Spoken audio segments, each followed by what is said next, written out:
So yeah, upon making my orbital tutorial video, a lot of you have been like, Brothers, I know how to get into orbit now, but I don't know how to make a spaceship. What are you doing? You've done the wrong part first. But everybody, calm yo tits, because I am here to show you how to build a spaceship. All you KSP noobs out there who need some help, I have come to help you on your travels, and I'm playing career mode so that you guys can see me make the most basic rockets possible, so you can kind of get started and then grow your rockets as you do in Kerbal Space Program, because that's how the learning curve works.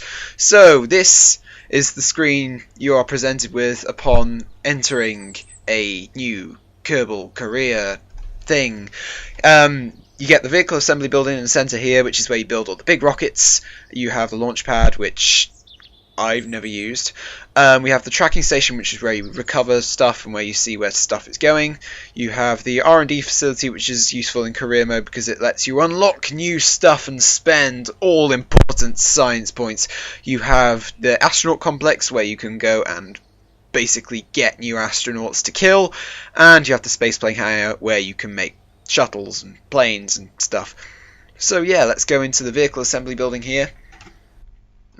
You will see we have three types of pods. I'd say this is the one you start off with, the Mark 1 command pod, so I'm going to take that out.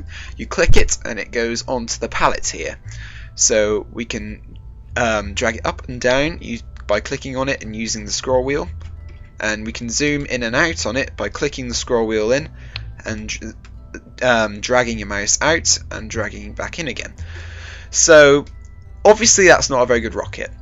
I think even the most stupid of you out there know that that's clearly not going to fly without some sort of propulsion.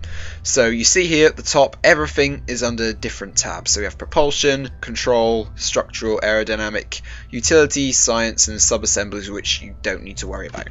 So we'll go to propulsion, and we will get a solid rocket booster. This is the basic one that you start off with, and we'll drag it from here. Just click it and you should follow your mouse cursor, snap it to one of the little green balls, and it's attached by clicking, and it's fine.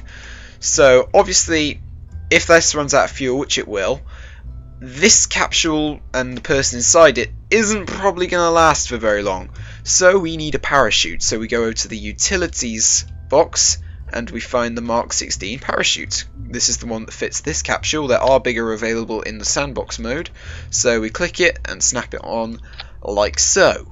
So we could launch this now and it would be a very shitty rocket, and that's because of this staging system down here. Because if we press the spacebar, which is what you do to launch the vehicle, the parachute would activate at the same time as the rocket booster, and it would all go wrong, and there'd be death and much explosion, and it wouldn't be a very good time for the Kerbal inside. So we need to fix our staging. The way we do this is we hover over here, we go to the plus button that adds a stage, we click and drag this booster looking thing down into stage 1. That means when we press the spacebar the first time, this will fire the rocket booster. When the rocket booster is out of fuel, it will fire the parachute, and we'll glide safely back to Earth and hopefully not kill the Kerbal. But what if this explodes? What if we come down too fast even with a parachute? This could put that Kerbal's life at risk. Well, we have something for that as well. We have a decoupler, which is under structural. So what we need to do first is we need to click and snap this off and put it to one side by clicking again. We need to click the decoupler, fit it to the bottom of the capsule like so, click, same as you put most of the parts on, and then reattach the booster here. So you see we have the staging again, we click, add another stage. This is the decoupler here, so we'll drag the solid rocket booster down. So when we press the spacebar the first time, the solid rocket booster will fire.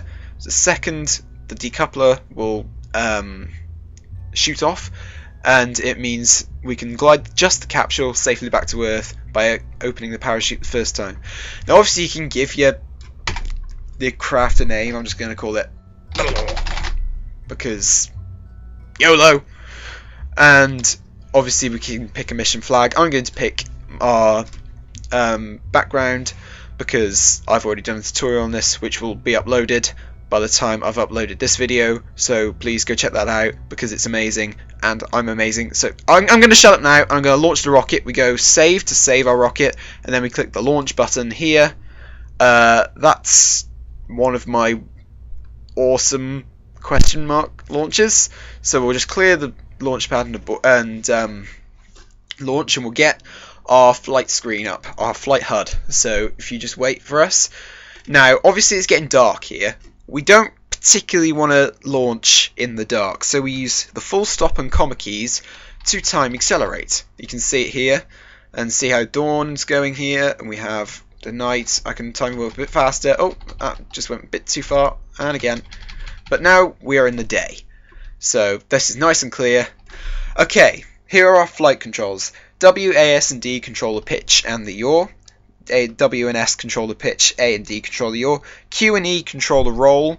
Like, you can see the nav ball moving a little bit there, but you don't want to worry too much about that. Shift and control your throttle. This won't be needed because we got a solid rocket booster on this. This is about the simplest rocket you can make. These fire at full thrust no matter what. So there's nothing you can do. You're basically riding a control explosion until you either die or you fall off and land. T and R control SAS. T engages SAS, which I recommend if you don't want to crash, unless you think you're an absolute badass. But Jebediah is not flying, instead it's Bill. So I don't feel badass today, and RCS is a reaction control system, which you don't have to worry about now. That's more advanced stuff, if you get what I'm saying. But yeah, you press the spacebar to launch, and you can see we're flying straight upwards. So obviously I can go W, A, S and D, and I can start rolling around. You've got to start trying to fly this thing using that ball there, and obviously you know what to do here if you want to get into orbit. I did it in the last tutorial, which I will link below if I remember, because sometimes I don't.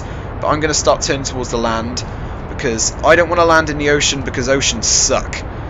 So I'm going to turn over onto my back here. You can see the fuel here in the solid rocket booster starting to deplete, and we're starting to get towards the bad end here, so I'm just going to kick the tail out just a tad so we can get ourselves over some land. We've actually got quite decent altitude going up here, so you see we're about to run out. Watch out for this overheat, otherwise it will kind of explode, just as a prior warning. So yeah, we're out of fuel now with out of fuel in our booster, so we press spacebar, that ditches the booster, and you see our capsule is flying. So if we press spacebar again, activates our parachute, and we can glide gently back to Earth. Or I can hold A and I can just tumble back to Earth. Bill Kerman looking confused and dazed because I am a madman and I don't know why I'm playing Kerbal Space Program. But yeah, I'm hitting retrograde as I've already taught you in the last tutorial, so I'm going to quickly time accelerate you down. I don't particularly care, but you know the drill from here. I'm actually going to revert the flight, revert to vehicle assembly. Now obviously if you have a liquid fuel engine, which you need a fuel tank for, like this is the starter one, if you put that on, and then I believe this is the starting engine you start off with, you have to use the throttle controls because that's how the game works, bro. Don't question the math, don't question the almighty squad. But that's pretty much it. That's basically the guide. That is the guide, ladies and gentlemen, on how to build an awesome-ish rocket, if you call a amazing rocket. But this has been a kind of better tutorial, I guess. If you liked, please be sure to leave a like, because this has been quite an easy video to make. But if you want some more advanced techniques, I am still learning myself, so if you please leave what you want to learn in the comments below, I will do my best to do that. So yeah, until the next time, guys, I will see you in the next video. I don't know what it will be. Ooh, surprise, scary. But I will see you in the next video. Guys, it's been a pleasure. Bradders, signing off. Peace!